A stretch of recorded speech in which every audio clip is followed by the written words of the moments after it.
సాయి పల్లవి ఇటీవల తరచుగా వార్తలలో ఉంటున్నారు. తన సోదరి ఆమె ఫ్రెండ్స్ తో కలిసి ఆస్ట్రేలియాకు వెళ్లి హల్చల్ చేశారు. సాయి పల్లవి బీచ్ లో దిగిన ఫోటోలు నెట్టింట సందడి చేశాయి. అదే విధంగా మరలా సాయి పల్లవి వారణాసికి వెళ్లి కాశీ విశ్వనాథుడు అన్నపూర్ణాదేవిని సైతం దర్శించుకున్నారు. ప్రస్తుతం సాయి పల్లవి తన ఇన్స్టా వేదికగా పోస్ట్ పెట్టారు. తన చెల్లి పెళ్లి అయిపోయి అప్పుడే 3 నెలలు గడిచిపోయాయని ఆమె ఎమోషనల్ అయినట్లు తెలుస్తుంది. ఈ నేపథ్యంలో తనతో గడిపిన ఆనందాలు తీయని విషయాలను సాయి పల్లవి మరలా గుర్తు చేసుకున్నారు. నా చెల్లి పెళ్లిలోను ప్రతి ఒక్క కార్యక్రమాన్ని ఫుల్ ఎంజాయ్ చేశామని చెప్పుకొచ్చింది. పెళ్లిలో ఇద్దరం కలిసి ఆడాం పాడాం ఎమోషనల్ అయ్యామన్నారు.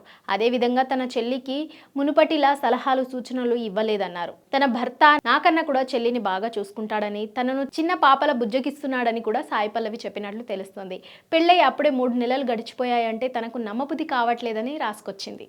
ఇలాంటి ఫీలింగ్స్ నా జీవితంలో ఇది వరకు ఎప్పుడు కలగలేదు అంటూ సాయి పల్లవి ఎమోషనల్ అయ్యి తన చెల్లి ఫోటోలను ఇన్స్టా వేదికగా షేర్ చేసినట్లు తెలుస్తుంది. మరోవైపు సాయి పల్లవి ప్రస్తుతం న్యూ ఇయర్ కు కానుకగా తాండేల్ మూవీతో అభిమానుల ముందుకు రానుందని తెలుస్తోంది.